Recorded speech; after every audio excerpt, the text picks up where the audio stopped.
ആരെയും വിശ്വസിക്കാൻ പറ്റാത്ത സാഹചര്യം എല്ലായിടും ഉണ്ട്, ഒരു സ്ഥലത്ത് മാത്രമല്ലല്ലോ. നമ്മളിപ്പോ ലോകത്ത് യാത്രയിൽ പോലും നമുക്ക് കൂടെ യാത്ര ചെയ്യുന്ന ആൾക്കാരെല്ലാവരും നമ്മൾ ടേക്ക് കെയർ ചെയ്യണമെന്ന് നിർബന്ധമുണ്ടോ? ഇല്ല. അപ്പോൾ നമ്മൾ ലൈഫ് എന്ന് പറഞ്ഞൊരു യാത്രയാണ്. ആ ലൈഫിൽ ആ യാത്രക്കിടയിൽ എല്ലാവർക്കും നമസ്കാരം. നമ്മുടെ ഉപ്പുമുളകും എന്ന് പറയുന്ന ആ ഒരു പ്രോഗ്രാമിൽ ഇടയ്ക്ക് ലേറ്റസ്റ്റ് ആയിട്ട് ഒരു ഇഷ്യൂ വന്നിട്ടുണ്ടായിരുന്നു. അതായത് SP ശ്രീകുമാറിനെതിരെയും ബിജു സോപാനത്തിനെതിരെയും ഒരു സ്ത്രീ പീഡന പരാതി കേസ് കൊടുത്തിട്ടുണ്ടായിരുന്നു. അതുമായി ബന്ധപ്പെട്ടിട്ട് അന്ന് ഒരുപാട് ചർച്ചാ വിഷയങ്ങളും കാര്യങ്ങളൊക്കെ നടന്നിട്ടുണ്ട്. ആരാണ് ആ സ്ത്രീ, ഏതാണ് ആ സ്ത്രീ എന്ന്. എങ്കിലും ഇന്നും ചിലർക്ക് ഡൗട്ടുണ്ട്. എന്നാൽ നിങ്ങൾക്ക് ഈ വീഡിയോ കാണുമ്പോൾ ചിലപ്പോൾ മനസ്സിലായേക്കാം ഒരു പക്ഷേ. ഇനി വേറൊരു കാര്യം പറയുകയാണെങ്കിൽ, ഈ SP ശ്രീകുമാർ ബിജു സോപാനം രംഗത്ത് വന്നിട്ട് അവരുടെ ഭാഗം ക്ലിയർ ചെയ്തുകൊണ്ട് അല്ലെങ്കിൽ ന്യായീകരിച്ചുകൊണ്ട് ലേറ്റസ്റ്റ് ആയിട്ട് ഇന്റർവ്യൂ ഉണ്ടായിരുന്നു. ആ ഇന്റർവ്യൂ ഞാനും നിങ്ങൾ അടങ്ങുന്ന ആൾക്കാർ കണ്ടതാണ്, നമ്മൾ റിയാക്ട് ചെയ്തിട്ടുള്ളതാണ്. എന്നാൽ ലേറ്റസ്റ്റ് ആയിട്ട് നമ്മുടെ നിഷാ സാരംഗ് വന്നിട്ട് ഒരു ഇന്റർവ്യൂ കൊടുത്തിട്ടുണ്ടായിരുന്നു വിഷുദിനത്തോടനുബന്ധിച്ച്. ആ ഇന്റർവ്യൂവിൽ ഉടനീളം കുറച്ച് കാര്യങ്ങൾ നിഷാ സാരംഗ് പറയുന്നുണ്ട്. അതും ഉള്ളിൽ നിന്നും പറയുന്നത് പോലെ അല്ലെങ്കിൽ എന്തോ കൊള്ളിച്ചുകൊണ്ട് പറയുന്ന പോലെ പേഴ്സണലി എനിക്ക് തോന്നി. അതുപോലെ ആങ്കർ ചെയ്യുന്ന വ്യക്തി മാക്സിമം നിഷാ സാരംഗിൽ നിന്നും ഈ കാര്യങ്ങളൊക്കെ പിടിച്ചെടുക്കാൻ നോക്കിയിട്ടുണ്ടായിരുന്നു. നടന്നിട്ടില്ല എന്നും പറയുന്നില്ല, നടന്നു എന്നും പറയുന്നില്ല. ആ ഒരു രീതിയിലാണ് ആങ്കറിങ്ങും പോയിട്ടുള്ളത്. എന്തായാലും നമുക്ക് ഇന്റർവ്യൂ കണ്ടു നോക്കാം. കൗമുദി മൂവീസിലാണ് ആ ഇന്റർവ്യൂ വന്നിട്ടുള്ളത്. അതിന്റെ കുറച്ച് ഭാഗങ്ങൾ നമുക്കൊന്ന് നോക്കാം. അതുപോലെ ഈ കേസുമായി ബന്ധപ്പെട്ടിട്ട് കുറച്ച് കാര്യങ്ങൾ സംസാരിക്കാനും ഉണ്ട്. ഇപ്പം ശരിക്കും പറഞ്ഞാൽ നമ്മൾ ഒരുപാട് ആഗ്രഹിച്ച് കണ്ടിരുന്ന ഒരു സിറ്റ്കോം കുറെ എന്തൊക്കെയോ ഇപ്പൊ മുടിയൻ മാറി, അതിനുശേഷം ചേച്ചി ഒരു വിഷയവുമായിട്ട് വരുന്നു. അപ്പൊ മലയാളികൾ ഒന്നടങ്കമാണ് അത് ഏറ്റെടുത്തത്. പക്ഷെ വീണ്ടും എന്തൊക്കെയോ സംഭവങ്ങൾ. അപ്പൊ അത് നമ്മൾ ഇത്രയും കാലം അത്രയും ആസ്വദിച്ച് ചെയ്തുകൊണ്ടിരുന്ന ഒരു കാര്യം, അതിപ്പോ ഇങ്ങനെ തെന്നി പോകുന്നത് കാണുമ്പോൾ ചേച്ചിക്ക് എന്താ തോന്നുന്നത്? അതുള്ള കാര്യമാണ് കേട്ടോ. മുടിയൻ ബാലു, നിഷാ സാരംഗ്, SP ശ്രീകുമാർ, ഇങ്ങനെ കുറെ ആർട്ടിസ്റ്റുകൾ നിരന്ന് നിന്ന ഒരു സമയമുണ്ടായിരുന്നു. ഇവരൊക്കെ കൂടി മലയാളി പ്രേക്ഷകർക്കിടയിൽ ഒരു കുടുംബം പോലെ കഴിഞ്ഞ ഒരു സമയമുണ്ടായിരുന്നു. ഇവരൊക്കെ കംപ്ലീറ്റ് ആയാലാണ് ഉപ്പുമുളകും എന്ന് പറയുന്ന ആ ഒരു സിറ്റ്കോം കംപ്ലീറ്റ് ആവുന്നതായിട്ടാണ് എനിക്ക് പേഴ്സണലി തോന്നിയിട്ടുള്ളത്. എന്നാൽ ഇന്ന് ഈ പറയുന്ന വ്യക്തികളിൽ കുറച്ചുപേരില്ലെങ്കിലും ആ പ്രോഗ്രാം അടിപൊളിയായിട്ട് നടന്നു പോകുന്നുണ്ട് എന്നാണ് മനസ്സിലാക്കാൻ സാധിക്കുന്നത്. കഴിഞ്ഞ വീഡിയോ ഞാൻ ചെയ്ത സമയത്ത് ഇന്നത്തെ ഉപ്പുമുളകിനെ പറ്റിയിട്ട് അഭിപ്രായം ചോദിച്ചപ്പോൾ ആൾക്കാർ നല്ല അഭിപ്രായമാണ്, ഓക്കെ ആണെന്നുള്ള രീതിയിൽ തന്നെയാണ് കമന്റ് ബോക്സിൽ കാണാൻ സാധിച്ചിട്ടുള്ളത്. അതുകൊണ്ട് തന്നെ ഇന്നത്തെ ഉപ്പുമുളകും ആൾക്കാർ ഡൈജസ്റ്റ് ആയി അക്സെപ്റ്റ് ചെയ്തു എന്നുള്ളൊരു കാര്യം മനസ്സിലാക്കുക. ഈ പ്രേക്ഷകരൊക്കെ ഇല്ലെങ്കിൽ, ഇന്ന് ബിജു സോപാനവും SP ശ്രീകുമാറും നിഷാ സാരംഗും ഒക്കെ ഇല്ലെങ്കിലും ആ പ്രോഗ്രാം നൈസായിട്ട് പോകുന്നു എന്നുള്ളൊരു കാര്യം നമുക്ക് മനസ്സിലാക്കാൻ സാധിക്കുന്നതാണ്. സത്യം പറഞ്ഞാൽ ഈ പ്രോഗ്രാം ആകെ അലങ്കോലമാകുന്നത് ഈ ഒരു പീഡന പരാതി കേസും അതിനെ തുടർന്നുള്ള ഇഷ്യൂസും കാര്യങ്ങളൊക്കെ കാരണമാണ് ഈ പ്രോഗ്രാം ആകെ ചളവും കുളവും ആകുന്നത്. നിഷാ സാരംഗ് പറയുന്ന കേട്ടു നോക്കാം. അത് അങ്ങനെ സംഭവിച്ചു. ഇനി നമ്മള് നെക്സ്റ്റ് എന്ന് പറയാൻ നമ്മൾക്ക് എന്താണോ ദൈവം വിധിച്ചിരിക്കുന്നത്, അതിലാണെങ്കിൽ അതില്ലെങ്കിൽ മറ്റൊന്നിലാണെങ്കിൽ മറ്റൊന്ന്, അല്ലെ? ജീവിച്ചേ പറ്റുള്ളൂ എന്താണെങ്കിലും. ഇനി ആ ഒരു ടീം സംഭവിക്കില്ലേ ഇതുപോലെ ഒരുമിച്ച് വരാൻ സാധ്യതയുണ്ട്? അറിയില്ല, അതെനിക്ക് അറിയില്ല. ഞാൻ പറഞ്ഞല്ലോ, എല്ലാം നമ്മൾ ആഗ്രഹിക്കുന്ന പോലെ, നമ്മൾ ചിന്തിക്കുന്ന പോലെ ഒന്നും സംഭവിക്കണമെന്നില്ല, നിർബന്ധമില്ല, ഇല്ലേ? അതെങ്ങനെയാണോ സംഭവിക്കുന്നത് അങ്ങനെ സംഭവിക്കട്ടെ. ജീവിക്കണമല്ലോ, എന്താണെങ്കിലും ജീവിച്ചേ പറ്റുള്ളൂ. അപ്പൊ ജീവിക്കുക എന്നുള്ളത് മാത്രമേ എനിക്കിപ്പോ പറയാൻ പറ്റുള്ളൂ. ജീവിക്കണം എന്തായാലും.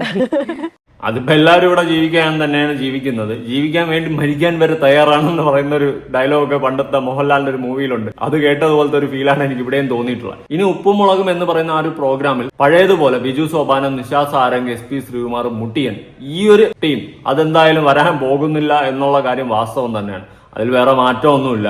ഇവരൊന്നും ഇനി ജന്മകാലത്ത് ഒന്നിക്കാനും പോകുന്നില്ല. അത് നമ്മളങ്ങ് ആയി. ഇപ്പോ ആണെങ്കിൽ വേറെ കുറെ ആർട്ടിസ്റ്റുകളും കാര്യങ്ങളും പിന്നെ പഴയ ഇതിലുള്ള കുറച്ച് പേരൊക്കെ ആയിട്ട് അവർ ആ ഒരു സെറ്റപ്പിൽ അതങ്ങ് കൊണ്ടുപോകുന്നുണ്ട്. പ്രേക്ഷകരെ അക്സെപ്റ്റ് ചെയ്ത് മുന്നോട്ട് പോകുന്നുണ്ട്. അതങ്ങനെയാണ്. ഇനിയിപ്പോ ഇവർക്കൊന്നും വരാൻ പറ്റുന്നില്ലെങ്കിൽ ഇനിയിപ്പോ എന്ത് ചെയ്യും? ഉള്ളവരെ കൊണ്ട് അവർ ഓണം പോലെ അല്ലെങ്കിൽ പുതിയ ആൾക്കാരെ ഇറക്കിയിട്ട് ആ സംഭവം മുന്നോട്ട് കൊണ്ടുപോകും. അത് മറ്റൊരു സത്യമാണ്. നമ്മൾ ഈ ഒരു ഇൻഡസ്ട്രിയിലുണ്ട്, പല അനുഭവങ്ങളിലൂടെ കടന്നു. ഇപ്പോഴും അനുഭവങ്ങളുടെ ഒരു കൂമ്പാരമുണ്ട്. അപ്പൊ ഇവിടെ ആങ്കർ ചെയ്യുന്ന അഞ്ജലി ആണെന്ന് തോന്നുന്നു അല്ലേ പേര്. എന്തായാലും ആങ്കറിങ് നല്ല അടിപൊളിയായിട്ട് ചെയ്യുന്നുണ്ട്. മാക്സിമം കുത്തി പിഴിഞ്ഞിങ്ങ് എടുക്കാൻ നോക്കുന്നുണ്ട്. നടക്കുന്നില്ല എങ്കിലും തന്നാൽ കഴിയുന്ന എഫർട്ട് ഇട്ടിട്ട് കുത്തി പിഴിഞ്ഞെടുക്കാൻ നോക്കുന്നുണ്ട്. നിഷാ സാരംഗിൽ നിന്നും കിട്ടുന്നില്ല അധികം അങ്ങോട്ട്. എന്നാൽ ഉള്ളത് കൊണ്ട് ഓണം പോലെ എന്ന് പറഞ്ഞ ആങ്കറിങ്ങും മുന്നോട്ട് പോകുന്നുണ്ട്. ഇളയ മോൾ എനിക്ക് തോന്നുന്നു ഇതിലോട്ട് വരുന്നു തോന്നുന്നു, അല്ലെ? അഭിനയിച്ചു തോന്നുന്നു. ഇപ്പൊ എന്ത് ഉപദേശം അവിടുത്തെ? അങ്ങനെയല്ല, നമ്മളിപ്പോ ഞാൻ നേരത്തെ പറഞ്ഞ പോലെ നമ്മൾ തൊഴിൽ ചെയ്യുമ്പോൾ നമ്മളൊരു തൊഴിലാളി തന്നെയാണ്. അപ്പൊ അതിലുള്ള എല്ലാവരും ഒരേപോലെ കാണും.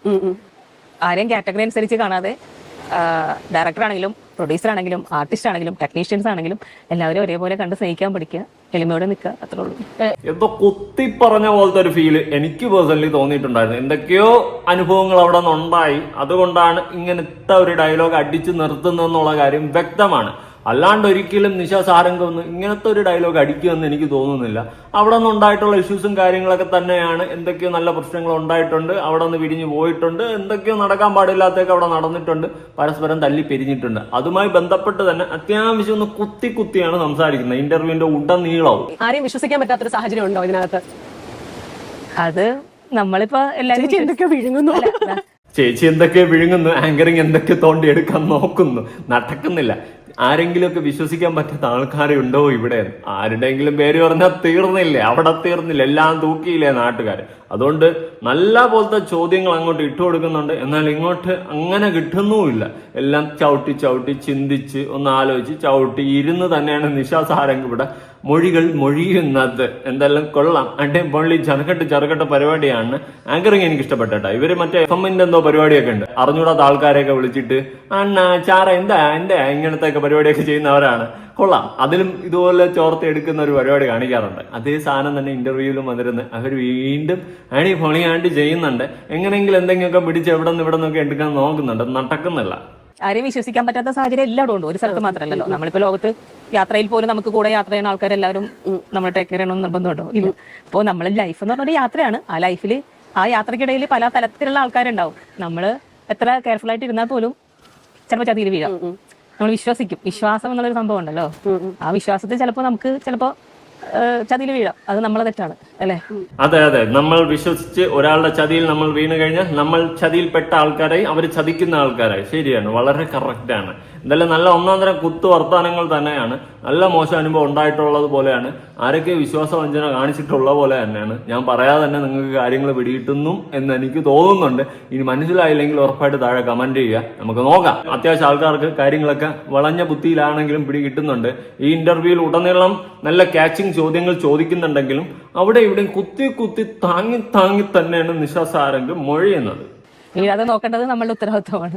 ബാലുവും നീനുവും അല്ലെങ്കിൽ പാറുക്കുട്ടിയും അമ്മയും നമുക്കൊരിക്കലും കഥാപാത്രങ്ങളല്ല. നിങ്ങൾക്കും അത് അങ്ങനെ തന്നെ ആയിരുന്നു എന്നാണ് എനിക്ക് തോന്നുന്നത്. കഥാപാത്രങ്ങളല്ല, ശരിക്കും അല്ലെ, ആ ഒരു സ്നേഹവും ബോണ്ടിങ്ങും ഉണ്ടായിരുന്നു. അതെ, ആ ഒരു പ്രോഗ്രാമിന്റെ ഒരു ഹൈലൈറ്റ് സാധനം തന്നെ ഈ നാട്ടുകാർ കാണുന്ന പ്രേക്ഷകർക്ക് ഇവരൊരു കുടുംബമായിരുന്നു. ആ കുടുംബത്തിലുള്ള ആൾക്കാരാണ് ഈ പ്രേക്ഷകർ എന്നുള്ളൊരു തോന്നലും കാണുന്ന ആൾക്കാർക്കുണ്ടായിരുന്നു. അത് ഇവരുടെ വലിയൊരു പോസിറ്റീവ് എനർജിയാണ് ഇവർ പിടിച്ചു വെച്ചിരുന്നത്. ഏത് മനസ്സിലായി കാണുമെന്ന് വിചാരിക്കുന്നുണ്ട്. ആൾക്കാർക്ക് ഭയങ്കര ഇവരെ നമ്മളെ കുടുംബത്തിലുള്ളതാണ്, ആ ഒരു മൈൻഡിലാണ് കണ്ടുകൊണ്ടിരുന്നത്. അതുകൊണ്ട് തന്നെ ഒരുപാട് ആരാധകർ ഉണ്ടായിരുന്ന ഒരു പ്രോഗ്രാം തന്നെയായിരുന്നു. അതിനുശേഷം പിന്നെ അങ്ങോട്ടും ഇങ്ങോട്ടും അവരെ തന്നെ അകത്ത് തല്ലിപ്പിരിഞ്ഞ് ചെളികാരെ അടിച്ച് അങ്ങോട്ടും ഇങ്ങോട്ടും പീഡന കേസും മറിച്ചതൊക്കെ കൊടുത്ത് മൊത്തം ആകെ ചളവും കുളവാക്കി ഇപ്പൊ എങ്ങനെയൊക്കെ തട്ടിമുട്ടിയ പ്രോഗ്രാം പോകുന്നുണ്ട്. അത് തന്നെ വലിയ കാര്യം. പണ്ടുണ്ടായിരുന്ന ഹൈലൈറ്റ് ആൾക്കാരൊക്കെ ഇറങ്ങി പോയിട്ടുണ്ട്. അതെ, അത് നല്ലതാണോ? അത് കാരണം എന്തെങ്കിലും ബുദ്ധിമുട്ടുണ്ടായിട്ടുണ്ടോ? അങ്ങനെയല്ല, ഒരു കഥാപാത്രം ചെയ്യുമ്പോൾ കഥാപാത്രം അതവിടെ കളഞ്ഞു, നെക്സ്റ്റ് കഥാപാത്രം ചെയ്യുമ്പോൾ ആ കഥാപാത്രം, വീട്ടിലേക്ക് വരുമ്പോൾ നമ്മള്. അങ്ങനെയാണ് നല്ലത്. അതാണ് നല്ലത്. അപ്പൊ ഇതുപോലെ തന്നെ നമുക്ക് ഇനിയും പുതിയ കഥാപാത്രങ്ങൾ വരാനിരിക്കുന്നുണ്ടോ? പുതിയ പ്രോജക്റ്റുകൾ ഏതൊക്കെയാണ്?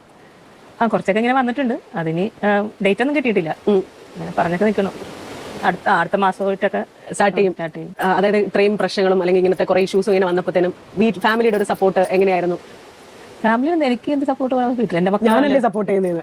വീട്ടിലെന്താ പ്രശ്നം? വീട്ടിൽ പ്രശ്നമൊന്നുമില്ലല്ലോ.